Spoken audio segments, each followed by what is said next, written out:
kid, I always try to do some entrepreneurial stuff. I loved the way to basically build something and create something. So Don't just keep the idea in your brain, do something about it. Even if you're just writing about it, creating a pitch deck, thinking about it in your mind, but it's very important to start an idea. Only then it leads to some outcome. it's very useful. If you create a bicycle, doesn't matter. You just need to create. And that's what I love about entrepreneurship, is a creative process. And what we are working on in simplicity or in everything else I do, the goal which differentiates everybody else is who starts. Viewers, welcome to my second podcast on my yacht. Today we have a very special guest, Yuri Gago, who is a young entrepreneur in Silicon Valley. Welcome, Yuri. Thank you, Sabeer. Thank you. It's a pleasure. It's a beautiful act you have here. Thank you. Thank you very much. So nice to have you over here. Let's begin with your journey as an entrepreneur. How did you fall into entrepreneurship as a vocation? What prompted you? What drove you? Where did you start? Let's begin from the very beginning. Yeah, so I'm 28 years old right now. Since I was a kid, I always try to do some entrepreneurial stuff. I remember when I was, I think it was like 9 years old. I was paying my friends to build me a little house in my neighborhood. So I was collecting these cards of basketball players. We are going to basketball game tomorrow, today actually. So I was collecting cards of basketball players, and I was giving them a card per hour, how much they were working on my little project in my neighborhood. So this was like my first, start, just to understand how I allowed the way to basically build something and create something. So this was the first. And as I told you when we talked together, when I was 16, I came first time to the US. I came as a foreign exchange student, and I had this mentor. He was a successful entrepreneur in Chicago, and it was crazy what he built. He was very, very successful, and I was amazed by person. You know that very well. Person can build something from scratch, from zero, from nothing, and I was like, wow, I want to do something one day like this. I want to build something.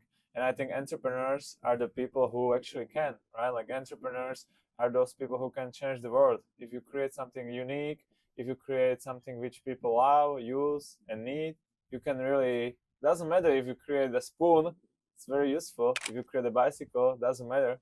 You just need to create. And that's what I love about entrepreneurship, is a creative process. And what we are working on in simplicity or in everything else I do, everything has to be creative. Everything is to do and build something which actually at the end of the day benefits somebody else. So you were born in Slovakia. Slovakia, yes. Which city were you born in? I was born in Trenčín, which is like 1 hour from capital city. It's a beautiful city. It's as beautiful as it can get. We have a beautiful castle. So definitely your viewers, your fans should, if they have a chance to visit Slovakia, they should of course come to Trenčín. It's a 60,000 people city. So we live in Palo Alto, so it's almost like Palo Alto size. So you come as a 16-year-old student to Chicago, to America for the first time. Yeah. And then tell us what happens. You, in between, I did hear from you that you were also in Denmark for some time. So take us through your journey. You come here as a 16-year-old. You see some entrepreneur, very successful, building companies. You're inspired by him.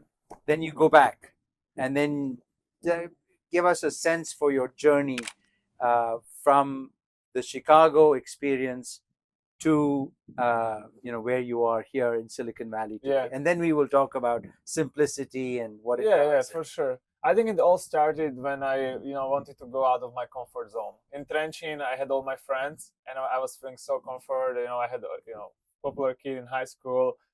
Life was fun, and I just wanted to do something new. I wanted something more. That's why I decided to go to America for 1 year as a foreign exchange student. I got a stipend to visit America, as I couldn't speak any English, right? Like I can speak a little English, right? I can speak very good English right now, in my opinion, but I could speak little English, and I wanted to go out of my comfort zone. The same thing happened when I wanted to go to a university. So I was again back to Slovakia after high school. And I was thinking, what else should I do? What should be the next goal for me in my life? And I feel like you need to take the harder road. All of my friends, they went to study in Slovakia. You speak Slovak language. It's very easy. And I decided, no, let's go to Denmark, where you speak Danish. or English or German. These are the main languages there. The school was in English. It's a very expensive school, very expensive life in Denmark, very expensive. So I had to find a job. So my first job, my only job actually, I was either a dishwasher in a restaurant or I was an entrepreneur. So my first and only job was as a dishwasher in a beautiful Italian restaurant, wash dishes for 5-6 hours a day. Very hard job. Never want to do that again. I appreciate everybody who does that. It's amazing. It's so hard. And that was how I could actually survive and afford living in Denmark, very expensive country. And again, I was always thinking like, what else could I do? What else is on my plate? What else can I do as a challenge? And that's where my first entrepreneurial ideas came to. So my first company, which I started as 18 years old, was actually an idea which I had with my friend studying in Denmark. Writing a book, as you know, the book in Slovak language in Slovakia was again a challenge which I took on myself. Doing something with triathlon and all these running and marathon and half Ironman and Ironman races is again a challenge. So I think this kind of formed my life to always take the harder path and do something which is hard and challenging. And that's how I end up here again, taking the harder path, right? I could be in Slovakia, building the company in Europe with my family, with my friends, having a nice office, which we have in Slovakia. No, we had to go here. It's not bad here, but of course it's not your home. You need to go out of your comfort zone to achieve something. So I would say that's how I got actually at the end of the day to Silicon Valley, taking the harder path, taking the challenge, and hoping to build something which can change the world. Great. So you study in Denmark, then you come to the US. Where did the idea for simplicity start? And first, tell us a little bit about simplicity. Yeah, I think we should, when we talk about simplicity, we should think about we should just go back to what everybody loves, and that's travel. And when, for example, when you travel, you go to, let's say you go to Barcelona, and there are two ways of travel. You go to a city which you don't know, and you are trying to understand the city, or you go to a place where is your family, your friends, and that friend guides you in that city. So imagine you have a friend in London, and you go to London, and your friend is waiting for you at the airport, and he drives around the city, tells you here's the stadium, this is the museum, this is what you can do, this is the best restaurant. Or you go to Barcelona and you try to do it all by yourself on Google. So simplicity wants to be this friend in an AI form, as a mobile app, which anywhere you go in the world, it will guide you, it will help you to understand the city, the place, like you have a best friend there. So this is a mobile app which you can right now use in almost all the major cities in the world, from New York City to Dubai, Paris, Barcelona. And it's very simple. You download our app Simplicity, you travel to Dubai, you have this friend which recommends you the best things to do based on your personality, right? Like everybody likes something else. Right. Let's say I like pasta. You might like something, you maybe like burgers, but you're in a good fit, so you like salads, right? I eat whatever. Yeah, you are in a good fit. No, so thank you. Let's say you like salad. So our AI, we call him Charlie, the app. He recommends you the best places for you. And do I have to pay for Charlie? No, it's for free. It's free. The app is free, and we have, of course, like we have multiple subscription memberships. You can have one of the benefits of the app is that we provide the cheapest possible tickets to attractions, and there's a subscription model. So, like in our platform, you can find the cheapest Statue of Liberty ticket. Wow! Yeah, you can find the cheapest Broadway ticket, like everything the cheapest. But for that, you pay the subscription to have access to these VIP prices. I see. But what is the subscription fee? It's around from $10 to $20. It's nothing, all right? Like one of our customers was just in Dubai in aquarium, and he sent us a beautiful message. He saved $80 from on the aquarium tickets. Yeah. So that's right. Like our goal is to make it affordable and available and super personal for everybody who travels and visit the cities. And cities are so beautiful, and people should know them as locals. Yeah. Like when people visit San Francisco, we can tell them what to do, where to go, because we live here, right? But if somebody from Slovakia comes, they don't know anything about it. That's why they need simplicity. It's like they have us, but in their phone. I see. Fantastic. So how widespread, in how many cities is Simplicity present today? So it's around 100 cities. 100 cities. Yeah. San Francisco is one of them. Of course. San Francisco, Palo Alto, New York City, Miami, all the tourist destination hotspots. Paris, Fantastic. So hopefully one wonderful. day India as well. But Wonderful, yeah. yeah, it would be great. Tell us about how you met Stephen Curry and how you got him involved in this whole simplicity, and then we'll talk about Luis Figo as well. Yeah. It's a it's a miracle. Imagine us coming from Slovakia, such a small country. It's a 5 million people country, and having somebody like Stefan to be part of our company is incredible. Like, even his social media is I think 60 million people. Wow. It's 10 times of our whole country. Yeah. So it's unbelievable. And I think it's, as you said, it's a lot about luck and also being prepared for luck. Sure. And I think we had both, right? Like, we had a good product which is which caught his attention. We know very well some people from his team. Yeah. So we spoke first, of course, like with his members. He has an amazing manager. The president of Stefan Curry's organization, his name is Juraj. He's an amazing guy, almost like a mentor to me. He lives he's from Canada, and he understood the vision. He understood the company right away. So of course you need to kind of sell it and convince people who you don't convince first Stefan, right? Like, first you need to convince everybody else, and then of course you need to convince the decision maker as well, the Stefan guy or whoever you are trying to convince. But this guy who is the president of his organization, amazing guy, and he understands the vision. And Stefan, when he saw the app first time, he played with it, he could see that this can be global, right? He wanted to be, we are very blessed, he's part of it, and he wanted to be part of it because it's not another app. It's an app which can actually help people. It can make travel or cities more affordable. I can see how. Yeah. Listen, I do traveling all the time with my kids, and today, obviously, the equivalent of is TripAdvisor, right?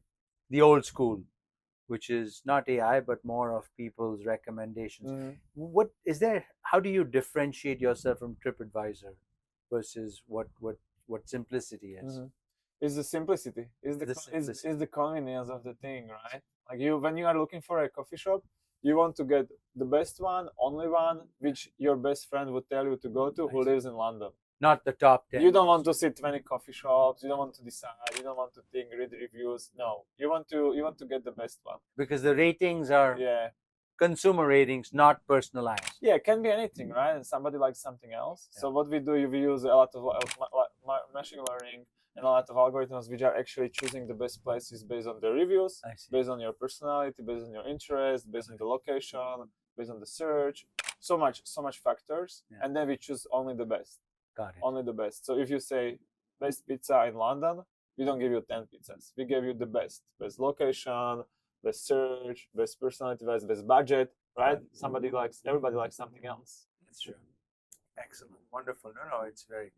And so how did you get in touch with Luis Figo? What was that story? So as right now we are somewhere between Series A company, and on our cap table we have maybe 45, 50 investors. Amazing investors, small, bigger ones, some Slovakians, global, right, from Ecuador, from America.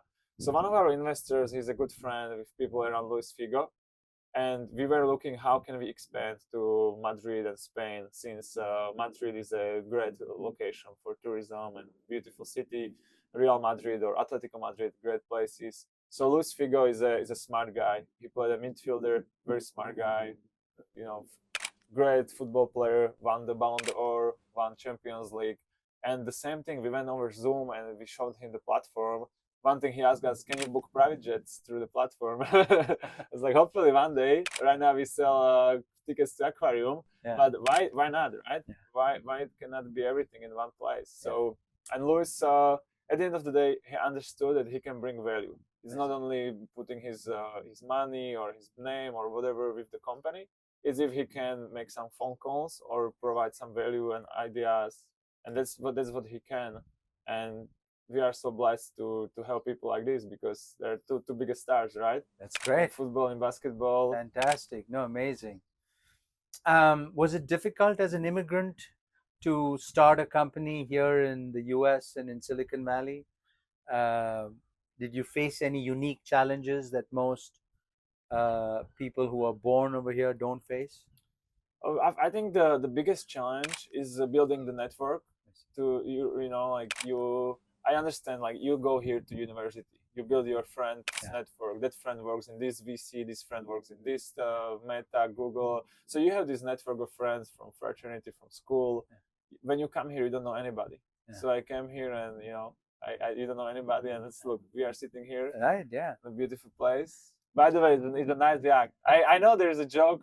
People say you are happy with your yak price when you buy it, when you sell it. You sell it. So Yeah. so now you have a great reason for being happy more times, because That's you right. make this podcast here. That's right. That's right. That's the idea. Yeah. So but coming back, right?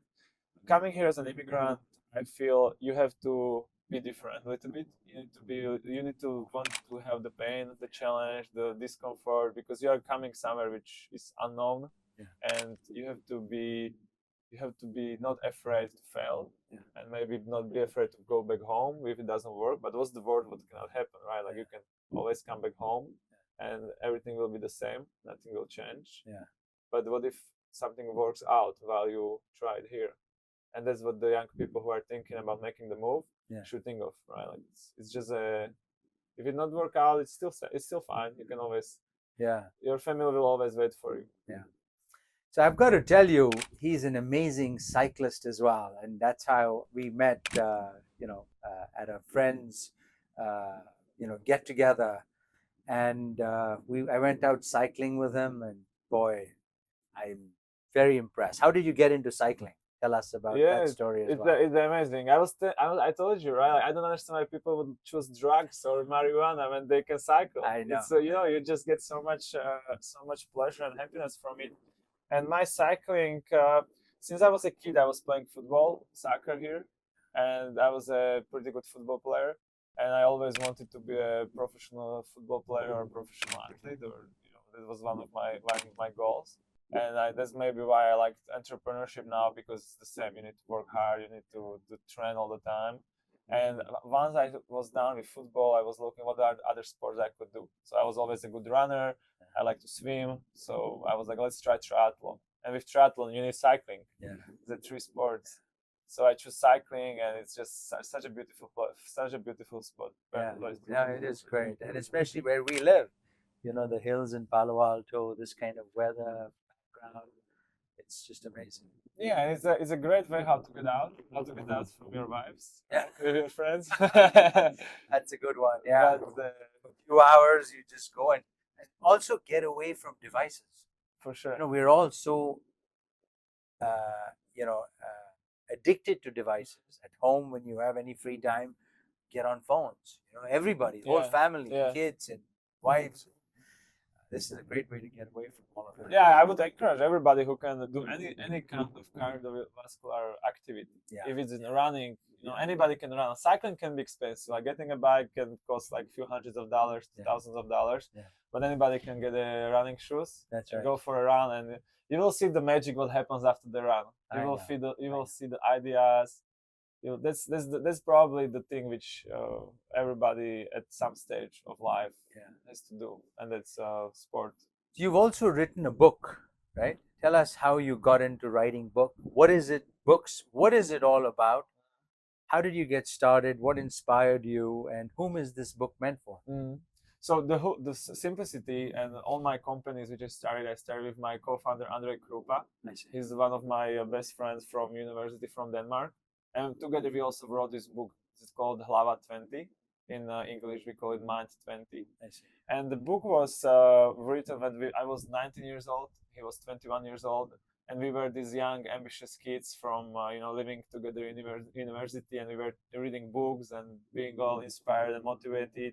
And we were thinking, listen, these young kids in Slovakia and everywhere in the world, they are kind of lost, right? They don't know what they want to do. They are kind of like, hard for them. And I know how it is. I had the same feeling. I didn't know what I want to do until I started my company. So we decided, okay, let's write a book. Let's write a book for these kids, for us. Basically, let's write a book for me, which I would like to read. And that's how it came together. We put together 20 ideas, which me as a 19 years old person would like to know. It's an ideas about, learning new languages, about traveling, about being grateful, about hard work, about getting a mentor. So it's a 20 ideas for 20 years old young people. The book became bestseller in Slovakia, which was a super success. Super like a, first of all, of course, success for us, like our first success, but also such a surprise. We were nobody, right? Nobody knew us, no name, right? So even the book get to Slovak president, Slovak celebrities, become bestsellers. So really, we went to schools, high schools, middle schools to speak to young kids and students and tell them about the ideas. So, but again, I would say it was us trying to get out of our comfort zone and doing more, trying to do something which is very ambitious for young people at 19 years old. And I would not say it's like a, it's not like Elon Musk is shooting rockets to the Mars or to the space, but it's still something nice which I'm proud of and would recommend anybody who is thinking about doing something which might sound stupid or ambitious. Just do it. You never know what happens. Yeah. That's amazing at 19 and 20. What do you think these 19, 20-year-olds, a lot of people in India want to be entrepreneurs, a lot of them, probably like millions. They think that they are held back because they think they need capital. And I'm trying to tell them that's the last thing. First, think of an idea. Think of what problem you're solving. And that comes first. Build that idea first. And don't worry. I mean, India is obviously not an advanced country, so capital is hard to find. But I think capital is chasing good ideas now in the world. It's not the other way around. But that mindset, I think, is what deters would-be entrepreneurs from becoming entrepreneurs. Yeah, 100%. Like here, I think the only advice I have is just start. For people who start, beautiful things happen, and you never know. You start here, you go here, you learn something, you fail, something else can happen. Even if you start writing your pitch deck, or you start getting your first customer, or you start talking to customers, if this idea is even feasible, that's enough just to start. So I would say, whatever idea you have, don't think about it much. Just start, because many ideas we see it in the world. Like every company started as something, but then it actually the Slack was created, or the Facebook was created, or Google was created. Right. So everything was something else until it became the Slack of the world. That's right. And I would tell them, ideas, are very cheap. Everybody has millions of ideas. We can create hundreds of startups today, driving back to Palo Alto. But the goal which differentiates everybody else is who starts. That's it. And those who start, and who pursues it. 100%. And who doesn't give up, who don't give up. And those who starts, those are those people who actually go there and change the world and get all the benefits and the glory and the good feeling of fantastic. No, wonderful. Listen, thank you so much, Yuri. It was such a pleasure talking to you. And so the message here is that it is important to start. Whatever it is, don't just keep the idea in your brain. Do something about it. Even if you're just writing about it, creating a pitch deck, thinking about it in your mind, but it's very important to start an idea. Only then it leads to some outcome. Thank you. 100%. Thank you. Thanks a lot. And good luck with the show. Thank you. Thank you. Success. Thank you.